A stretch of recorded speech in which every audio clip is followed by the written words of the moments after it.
Olá, sejam bem-vindos ao 5º episódio do nosso Por Ti, é o podcast que já conhecem da Zurique Portugal, e nesta edição vamos debruçar-nos sobre o impacto que o Por Ti, o Programa de Promoção de Bem-Estar Mental nas Escolas, tem vindo já a criar também nas próprias escolas desde 2022. Neste episódio nós vamos perceber de que forma é que o bem-estar mental também pode influenciar o dia-a-dia, também o futuro dos nossos jovens e que estratégias é que podem ser adotadas para nós regularmos um bocadinho as nossas emoções. Este podcast, o Por Ti, surge então a partir de um programa com o mesmo nome, Por Ti, o Programa de Promoção de Bem-Estar Mental nas Escolas, está a ser implementado então desde 2022 e vamos estar à conversa com dois convidados. Temos Daniel Rijo, da Universidade de Coimbra, e também Andreia Jaqueta Ferreira, é a diretora do programa EPIS, Empresários pela Inclusão Social. Bem-vindos, muito obrigada aos dois.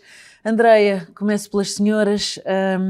Comecemos também pela vontade das escolas em fazer mais pelo bem-estar mental. Nós estamos já neste segundo ano de implementação do Por Ti. O número de escolas inscritas com interesse máximo neste programa tem aumentado. Queremos saber para já como é que poderemos caracterizar então o envolvimento que as escolas têm neste programa de bem-estar mental. Bem, todas as expectativas que tínhamos em relação ao envolvimento das escolas foram largamente ultrapassadas. Portanto, eu diria que cada vez mais os diretores das escolas, que são quem tem a responsabilidade de assumir ou não um programa deste na sua escola, têm cada vez mais a noção da importância de trabalhar estas questões. Não sei se poderá ter sido no seguimento da pandemia, se calhar as coisas ficaram mais evidentes a partir daí, mas há muito esta consciência dos diretores das escolas de que é preciso fazer alguma coisa. E o Por Ti responde aqui a uma série de necessidades que as escolas têm. Portanto, apesar de às vezes parecer que este tipo de programas pode colidir com outras prioridades da escola, nomeadamente o desempenho académico dos alunos, não é? É preciso ter... os diretores têm esta responsabilidade de garantir que os alunos têm tudo o que precisam, o apoio que precisam, o acompanhamento que precisam, que se cumprem os currículos, etc. Mas também percebem que sem bem-estar mental não existem bons resultados académicos. E essa consciência está muito evidente nos últimos anos por parte das direções. Mas como eu estava a dizer, o Por Ti responde aqui a uma série de necessidades.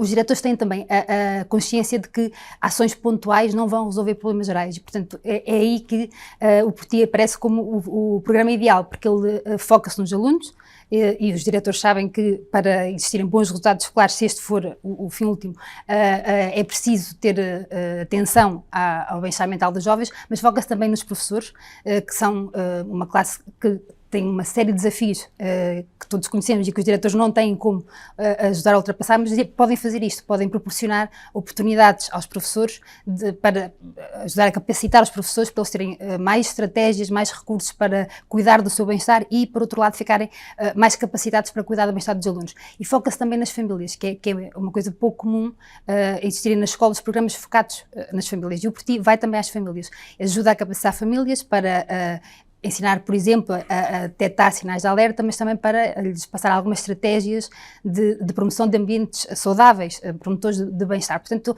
o Por Ti responde a estas necessidades todas. A isto junta-se este encontro feliz, nesta parceria entre a Zurique, que permite que o programa seja gratuito, de entrega universal. Portanto, isto também é muito importante para as escolas, não obriga as escolas a envolverem recursos próprios, que são bem escassos.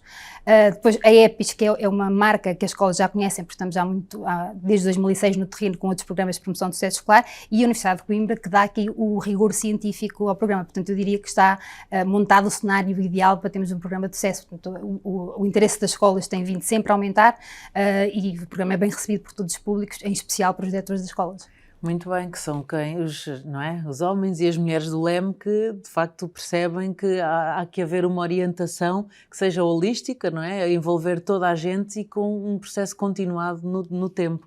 Professor Daniel, esta abertura das escolas então para acolherem o Por Ti está relacionada com o reconhecimento das mais-valias, não é? De promover os estilos de vida mentalmente equilibrados entre as crianças e jovens, e com estes 2 anos de implementação deste programa de bem-estar mental, que conclusões é que nós já podemos identificar em relação às comunidades escolares? Então, isto englobando os alunos, professores, familiares, os auxiliares também. Os auxiliares, muito importante. Como a Andreia já deu a entender, o programa tem sido muito bem acolhido, não é? A receptividade é grande, a curiosidade também é. Eu tenho um bocado a ideia que este é um tema que interessa a toda a gente, mas do qual nem sempre se fala, em relação ao qual ainda há alguns pudores ou algum estigma. Ou então, quando se fala, fala-se de patologias muito específicas, prevenção do suicídio, a questão dos consumos, da toxicodependência, a depressão na adolescência, as perturbações do comportamento alimentar. Ou seja, falar de saúde mental e de saúde mental na adolescência tem estado, e bem, na praça pública, mas muito em torno de patologias específicas que são parte das patologias que têm o seu início habitualmente na adolescência. Porque uma percentagem grande das perturbações mentais das quais podemos vir a sofrer em adultos, elas têm de facto o seu início na adolescência. Por isso é que faz sentido escolher como target para um programa de promoção do bem-estar mental estas idades, estas faixas etárias. Como eu vi outro dia, o que acontece na nossa infância não fica na nossa infância e na adolescência, não é? Pois não. E vai para o resto da nossa vida e acompanha-nos, sobretudo aquele tipo de acontecimentos de valência mais positiva ou mais negativa que marcam a nossa identidade. E, portanto, não é que este tema da saúde mental não existisse já na educação, não fosse contemplado nas escolas, etc. Até pelo esforço que faz o Serviço Nacional de Saúde na parte da saúde mental infantil e juvenil, que também tem valências psicoeducativas e de formação e de prevenção.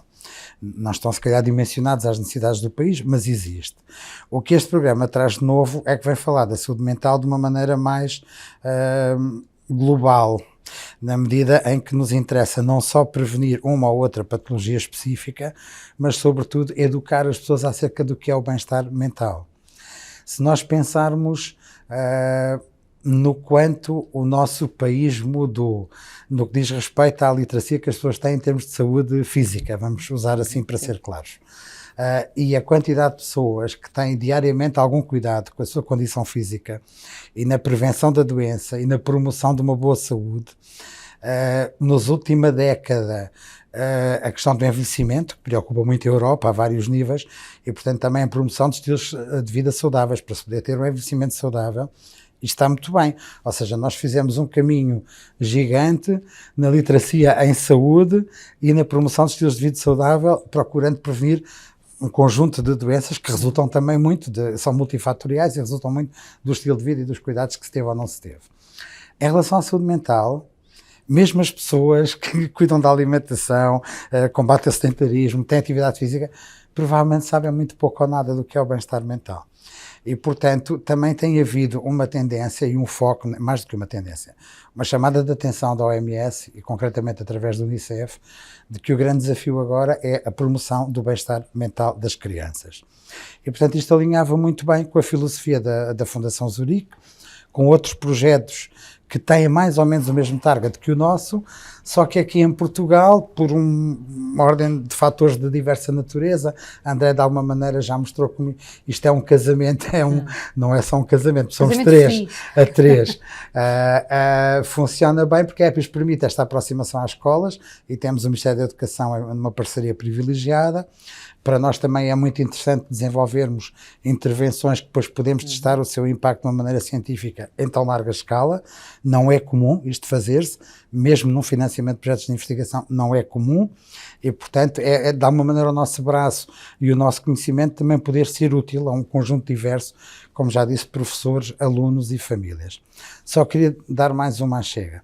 Nós temos tido um feedback muito positivo, ele é transversal, quer aos alunos, quer aos pais, quer a toda a comunidade de contexto educativo, no que diz respeito a parte da nossa intervenção. Isto é, nós temos tido um feedback positivo em relação a tudo, mas é mais rigoroso e é mais robusto afirmar que as pessoas que participam nas nossas atividades mais informativas e de aumentar o seu insight e promover a literacia em saúde mental e bem-estar mental, uma grande maioria, e a grande maioria quer dizer acima dos 80%, de uma maneira, seja alunos, seja professores, seja pais, acham muito ou extremamente relevante o que aprendem, acham que olham para a sua vida de outra maneira, que levam dali alguma estratégia para estar mais atentos e promover o seu bem-estar mental, não só o seu, mas o dos outros.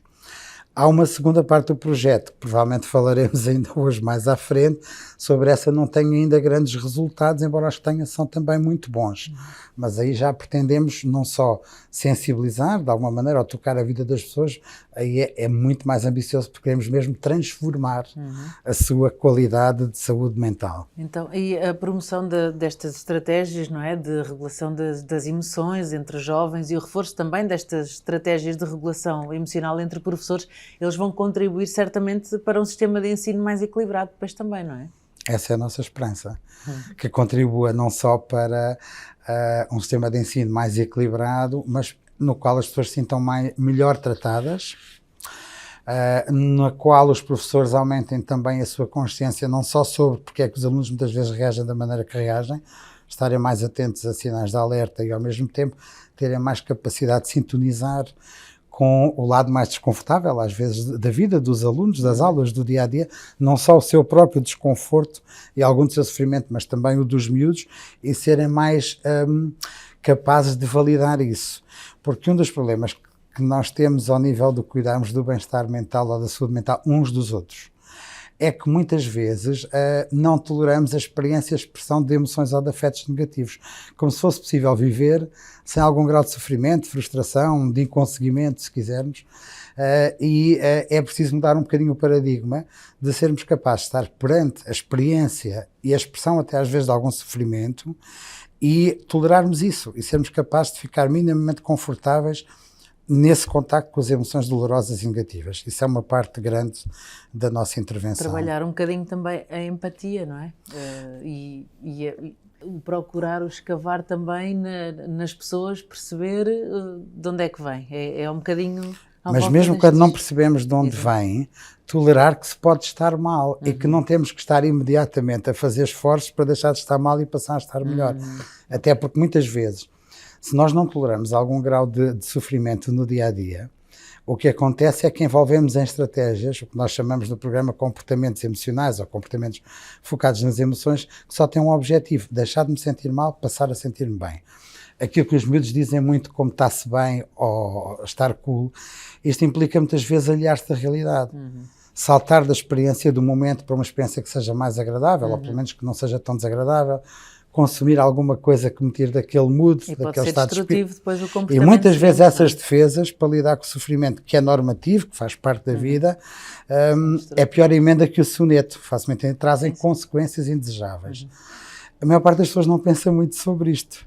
Ou pensa, mas não pensa se cá de uma maneira tão arrumada, vamos dizer. Então, parte da educação também é sobre estes aspectos de como funciona a nossa mente e que muitas vezes ela está programada para fugir ao sofrimento. Fazer tudo o que está ao nosso alcance para não sofrermos. Mas o sofrimento faz parte da condição humana, desde que seja proporcional ao que enfrentamos na vida e que seja uma coisa tolerável. E, portanto, há muitos aspectos aqui que são psicoeducativos e há outros também que são muito, estava a faltar a palavra, mas são muito pragmáticos, muito experienciais, que é uma palavra que os psicólogos dizem muito, quer dizer que as pessoas passam por esta experiência, inclusive a do contacto e da tolerância de emoções negativas sentidas em si, sentidas nos outros. Nesse sentido, a nosso objetivo é não só que alunos e professores melhorem o seu bem-estar mental, mas que também se ajudem uns aos outros de uma maneira, como disse, mais empática, ou se quisermos mais compassiva. O objetivo último, eu diria, é que os miúdos sintam que a escola é um lugar seguro. Mas não é só seguro porque não entram droga, ou porque não entram indivíduos que são agressores, ou porque temos a escola segura à porta. Não é só seguro nesse sentido. É seguro também no sentido em que me aceitam, em que não sou criticado, em que posso expor as minhas vulnerabilidades, as minhas dificuldades e sinto ou antecipo que vou ser compreendido. E que depois proporciona um processo de evolução do próprio indivíduo, não é? Andreia, tendo em conta a vasta experiência da EPIS nas escolas, de que forma é que esta sensibilização para o bem-estar mental vai depois impactar os jovens no futuro? Bem, eu antes de responder essa pergunta, queria andar um bocadinho para trás só para acrescentar aqui ao que o Daniel já partilhou. Este programa tem um impacto no ambiente escolar, na forma como se vivem estas coisas na escola. E eu diria que um grande contributo deste programa é colocar o tema em cima da mesa. acabar, ou tentar acabar, ou reduzir pelo menos o estigma que está associado às questões do bem-estar mental. E este programa de repente leva para dentro das salas de professores, da sala de aula, para os recreios, os elefantes. Exatamente, que estavam escondidos debaixo da mesa. Isto é muito importante porque primeiro faz com que o ambiente escolar seja um ambiente muito mais inclusivo, não é? Onde eu percebo que eu posso falar das minhas angústias, das minhas emoções, dos meus sentimentos, porque eles vão ser validados para o outro que também já ouviu falar. Eu percebo que aquilo que eu sinto é a mesma coisa que o meu colega do lado sente, ou aquilo que o psicólogo que veio fazer a sessão também sente. Aliás, nos últimos anos nós temos tido exemplos de várias figuras públicas que vieram trazer o tema para a ordem do dia, que falam das coisas abertamente, que nos mostram que afinal somos todos iguais, estamos todos no mesmo barco. Não se sentem sozinhos. Depois exatamente, e eu diria que este objetivo do programa também, ou aliás, este fim que se tem alcançado com o programa é também muito importante, é reduzir o estigma associado, que vai fazer com que a escola se torne num ambiente mais inclusivo e também, diria eu, mais responsivo às necessidades de cada um, porque de repente, porque se fala do tema, estes jovens têm menos problemas em pedir ajuda, sabem como podem fazê-lo, e também os adultos, porque nós estamos aqui focados nos alunos, mas isto também é um problema para as crianças grandes também. Exatamente. Os professores e os assistentes operacionais são pessoas e precisam de ajuda muitas vezes e hesitam muitas vezes neste pedido de ajuda. Este programa ajudou, ou tem ajudado, a colocar o tema em cima da mesa e dar aqui um empurrão para as pessoas não terem medo de pedir ajuda e de partilhar as suas emoções. Em relação ao futuro.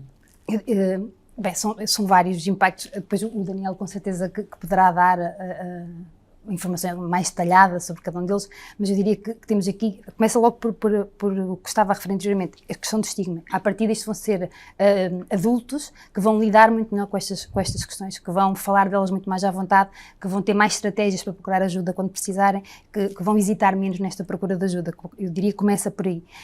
Depois o programa passa um conjunto de estratégias que os ajudam já e que os vão ajudar mais à frente a lidar, a questão da regulação emocional, né? A lidar com desafios do dia-a-dia, desafios emocionais do dia-a-dia, que eles precisam de saber lidar agora, porque estão na escola, e uma coisa tão simples como a ansiedade antes de uma avaliação, o saber lidar com a rejeição de um par, coisas deste género.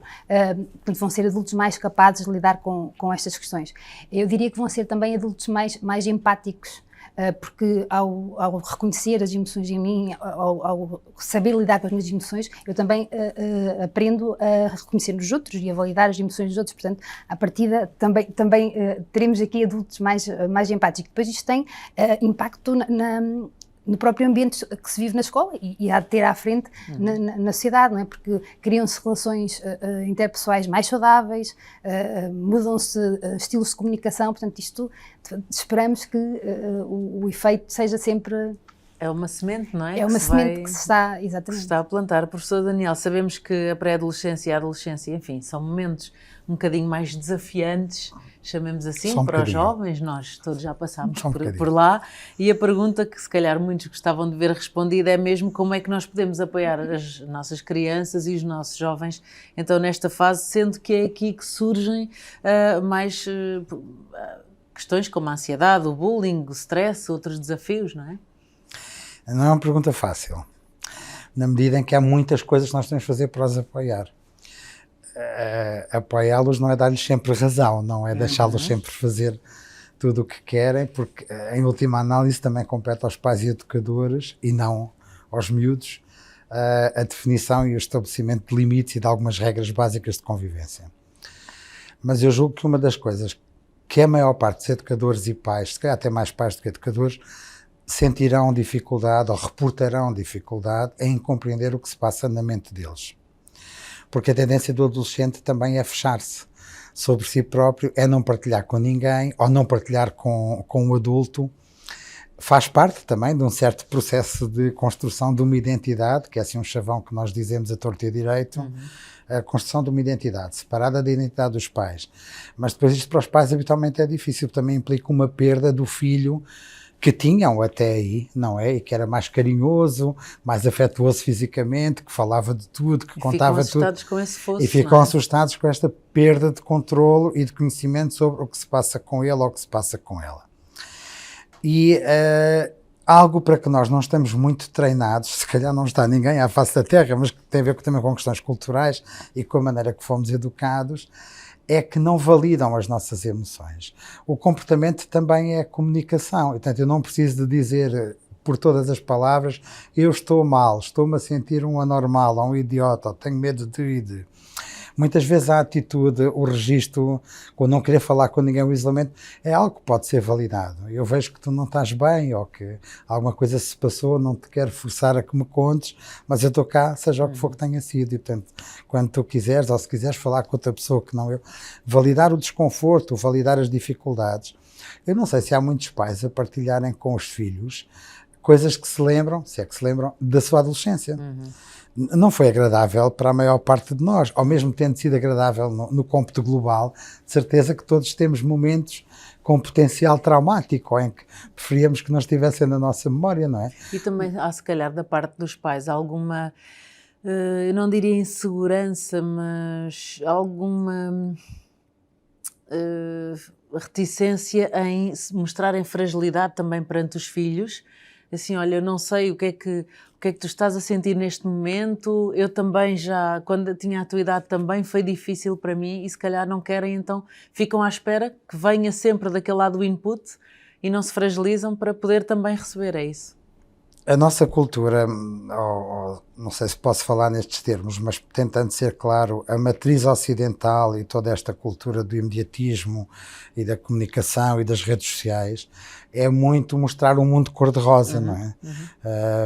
A maior parte das pessoas tem algum controle e faz alguma produção, por exemplo, do que publica numa rede social sua, não é? Todo o controle. E, portanto, andamos todos a criar a ilusão de que a vida pode ser sempre assim em alta e estarmos sempre felizes e comermos em sítios maravilhosos e vestirmos muito bem, sei lá, uma série de coisas que é muito aquilo que está por detrás, está pela frente e por trás, quer dizer, está no explícito e no implícito muitas atitudes sociais das pessoas hoje em dia.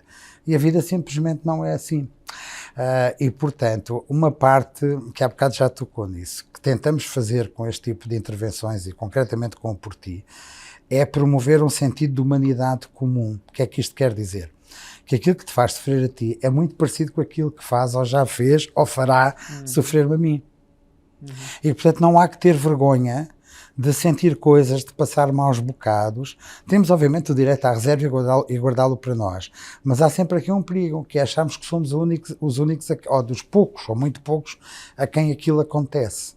E encontrar depois becos sem saída. Sim, às vezes ou ficar preso naquilo, ou acumular vergonha ao longo do desenvolvimento. Isto não faz bem a ninguém. E, portanto, quando diz que os pais também têm dificuldade em vulnerabilizar-se, os professores também, porque muitas vezes se associa a ideia de autoridade a uma ideia de perfeição. Ora, os miúdos não são tontos nem idiotas e percebem... Aliás, precisam de perceber algumas vulnerabilidades dos professores se quiserem portar-se mal na aula. Têm que ser inteligentes para perceber por onde é que eu posso... Qual é o gatilho, não é? Qual é o gatilho? Não vou criticar este setor por uma coisa que não lhe faz impressão, mas esta coisa não faz impressão a este, faz impressão àquela. E, portanto, usam aquela arma que toca na ferida, se quiserem, de facto, e se não estiverem, em vez de estarem numa posição de cooperação e sentirem o docente, o professor, a escola como alguém que apoia, que cuida, que protege, que está disponível, sentirem como alguém, isto acontece muito nos alunos com pior rendimento e problemas de comportamento, sentirem como alguém que está contra, que discrimina, que se quer ver livre de mim, que não gosta de mim, que prejudica de propósito, obviamente que vão usar as armas que têm. E nós temos, não diria muitas escolas, mas certamente em muitas das nossas escolas, muitas turmas, onde o que domina é uma cultura de desafio entre professores e alunos, em que andamos numa guerra cotidiana. Isto faz bem a quem? Pois é. E depois, a partir do momento em que a pessoa se sente incluída e sente que conta, acaba por depois nem sequer ter vontade de entrar em desafios. Às tantas, não é? Quando isto funciona tudo bem, acaba por ser tão fluido que depois não há essa constante clima de tensão e de desafios. É que isso não faz bem aos miúdos e só dificulta a vida a toda a gente na escola, professores, auxiliares, direção. Na verdade, nós quando somos jovens achamos que não conseguirmos fazer alguma coisa é o fim do mundo e só com a idade é que vamos percebendo que na verdade, como diz a outra, só não tem remédio para a morte. Sim. Mas, e é esse caminho que vamos aqui trilhando, e a receptividade, queria saber, André, a receptividade dos mais novos para descobrirem mais sobre o bem-estar mental e a regulação das emoções está claríssima nesta implementação do Por Ti. Quais é que têm sido as principais questões que os jovens colocam sobre o bem-estar mental? É muito curioso porque estamos a falar de jovens do terceiro ciclo e, portanto, normalmente estas sessões começam com, isto tem tudo a ver com o que dissemos há bocado, por estar associado a um tabu, porque falar disto ainda é tabu em algumas escolas, começa sempre com risota, com brincadeiras, com uns a gozar com os outros, portanto, claramente a fugir do tema. Quando baixam as guardas, quando percebem que estão num ambiente seguro, inclusive onde podem partilhar, de facto, as suas emoções, eles partilham muitas angústias e colocam muitas questões. Uma das que, partilham desde logo aquelas que conseguimos adivinhar, não é? A pressão com o estudo, a forma como a pressão da escola e dos pais em casa perturba o seu bem-estar mental, a questão da aceitação pelo grupo de pares, portanto, aquelas questões que são óbvias nesta faixa etária. Mas há uma especificamente que me preocupa mais do que as outras, que é o facto de eles partilharem muitas vezes a hesitação que têm quando precisam de pedir ajuda ou quando precisam de falar com alguém. Hesitam em partilhar emoções, por exemplo, ou algum problema que estejam a atravessar com os colegas, com os pares, porque acham que vão ser alvo de brincadeira, que a informação, exatamente, que a informação pode vir a ser usada contra eles, portanto, hesitam também em partilhar esta informação com os pais e com os professores, portanto, com os adultos de uma forma geral, por acharem que vão ser desvalorizados. E aquilo que o Daniel estava um bocadinho... Vão desiludir, tem esta coisa do vou desiludir. E que vai ser desvalorizado, vão dizer isto é normal da idade, tu sentiste assim é porque és adolescente ou porque estás na pré-adolescência, mas isso vai passar. Portanto, aquilo que falávamos há um bocadinho, não é, se os pais se aproximam ou não, ou se os pais conversam ou não sobre estas questões com os filhos. Depois temos o outro lado da moeda, que é eles próprios têm medo de partilhar ou hesitam nesta partilha porque acham que não vão ser levados a sério. E por isso é que o programa também é tão importante, esta sensibilização que se faz às famílias é também tão importante, não é? Também para elas, para as próprias famílias perceberem que é preciso dar espaço para estes temas serem falados e estas emoções serem partilhadas. Eu diria que estes são as principais ansiedades, mas muito à volta também só para completar, também referem muitas vezes, eles têm muita noção de que em muitas situações se prejudicam por não conseguirem controlar os seus impulsos, e isto é uma ideia que eles têm muito clara. Portanto, eles sabem que às vezes têm consequências para os seus comportamentos porque não se conseguiram controlar, tenha sido com um comportamento com um colega de turma ou até uma resposta torta a um professor, mas enfim, situações depois também acaba por nós não conseguimos viver num mundo ideal em que toda a gente vai controlar, claramente. Portanto vai sendo depois também uma aprendizagem do se eu tenho determinado ato, há determinada consequência, e a consciência dessa causa e efeito. Exatamente. Depois também vai fazendo parte do processo de evolução. Este programa acaba também por, eu diria que, eu não sei se o Daniel concorda comigo, mas por os empoderar. Portanto, eles percebem que são responsáveis também pela promoção do seu próprio bem-estar. Exatamente. Não é? Se não fizerem por eles também, e que é possível aprender aqui estratégias para levarmos as coisas a nosso favor, para aprender a controlar comportamentos. Por exemplo, na escola isto é muito importante, o controlar o impulso, especialmente dentro da sala de aula, onde as consequências, quando as coisas correm mal, não são agradáveis para os jovens. Portanto, há aqui muito, não sei se o Daniel concorda. Não, ia só concordar contigo e dizer uma coisa, que é só o perceber melhor como é que funciona a ligação entre as emoções, o comportamento, os pensamentos que estão associados, porque é que a minha tendência é fazer só essa percepção aumenta uma sensação de controlo. Só perceber um bocadinho como é que são os mecanismos da mente e como é que o que eu penso, o que eu sinto, a tendência para me comportar desta ou daquela maneira. Claro que eles depois aplicam-se e aplicam também logo aos outros, e são engraçados a arranjar esses exemplos, não é? Estão juntos na escola, portanto, há uma história comum, é fácil lembrarem-se de exemplos. Mas só isto, eu acho que o programa é mais do que isso, porque depois há uma parte em que treinamos mesmo uma série de competências e de alternativas de regular emoções e afetos, e de como escolher lidar com a adversidade, e de como não ser mau para mim próprio e tratar-me bem a mim e dar conta do meu autocriticismo. Portanto, há uma série de outros conteúdos. Mas só esta parte mais inicial fazer-se um bocado de luz, como é que funciona a nossa mente, e quando eu me sinto assim tem a ver por estar a pensar assado, e que eu posso trabalhar no pensamento como posso trabalhar na emoção, isto dá uma sensação de empoderamento e de controle grande. Ok, e como é que se abordam as diferentes faixas etárias, não é? Porque não sei se o método é o mesmo para jovens com 12 anos, jovens com 16, nestas idades, que já Nós temos, próximas, já as nós temos preocupações são alguma diferentes, não é? homogeneidade, porque temos basicamente o terceiro ciclo, sétimo, oitavo e nono. Obviamente que se tivermos miúdos repetentes, às vezes em certas turmas temos alguns miúdos mais velhos. Mas, repare, respondo-lhe de uma maneira indireta. O programa dos professores tem o mesmo conteúdo do programa dos alunos.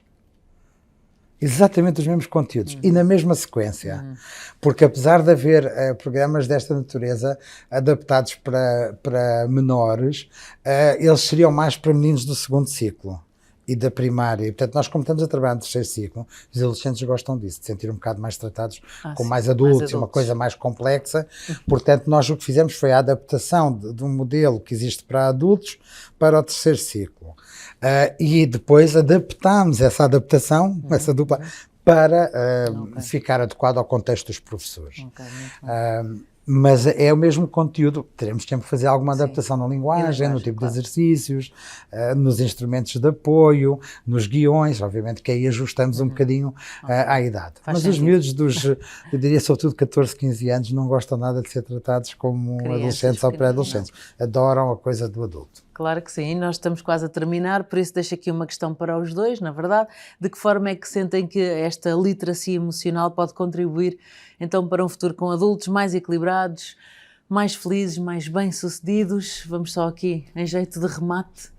Eu diria que por aquilo tudo que estivemos a falar até agora, não é? Porque se estamos a promover a empatia, se estamos a promover competências de regulação emocional, se estamos a promover este empoderamento que falávamos há pouco, estamos com certeza a contribuir para no futuro termos sociedades mais empáticas, compassivas e precisamos tanto, tendo em conta os tempos que estamos a atravessar, não é? Relações interpessoais mais saudáveis, menos conflitos, maior facilidade em procurar ajuda quando é preciso. Que eu diria que só isso vai fazer muita diferença. Não sei, Daniel, se queres acrescentar. Não, obviamente que o que tu disseste é uma súmula muito completa. Nós não queremos, só queria reforçar isto, deixaste claro, ninguém está aqui num esforço de mostrar que a intervenção é eficaz no curto prazo. Isto só nos interessa se de facto tivermos efeitos a médio e a longo prazo. Precisaremos de os medir, ou seja, no projeto que neste momento está aprovado e financiado e que está tudo no terreno, temos também aqui um estudo robusto, científico, longitudinal. Aliás, já temos pessoas a fazer doutoramento com os dados do projeto, que é também uma boa notícia e uma ajuda extra, e portanto vamos poder testar o impacto no funcionamento emocional e psicológico dos miúdos, espero que também seja possível nos professores, precisamos aqui de um bocadinho mais de tempo para os professores, ao longo do tempo, mas ao longo do tempo eu digo um ano após a conclusão da intervenção. Não sei o que é que o futuro nos reserva, mas como isto é uma escala tão grande de aplicação, sobretudo com os miúdos, provavelmente é possível estudar um impacto mais à frente. A nossa esperança é não só que isto melhore a sua condição em termos de saúde mental no momento, promover o bem-estar mental, que eles se sintam mais seguros de si e mais seguros na relação com os outros, seja pares, professores, pais, o mundo em geral, e queremos crer que se isso acontecer num período tão rico e tão complexo e ao mesmo tempo às vezes tão ameaçador como é a adolescência, se eles passarem por este período com o mar um bocadinho mais calmo ou com ferramentas para enfrentar um mar mais bravo, que elas não vão desaparecer, elas vão ser úteis no futuro, não é? Tendo em conta que o programa tem o objetivo de em 4 anos impactar cerca de 100 mil alunos, portanto vamos acreditar que daqui a 4 anos temos 100 mil pessoas, no mínimo, mais capazes, mais habilitadas para lidar com estas questões. Muito bem, e depois hão de vir mais 100 mil, Esperamos porque isto continua a nascer, felizmente, não é? E assim terminamos mais um episódio do Por Ti. Transformar escolas é sem dúvida transformar vidas e juntos vamos continuar então neste esforço de construir um ambiente escolar mais saudável. Muito obrigada, Andreia, obrigada, professor Daniel, e sejam felizes.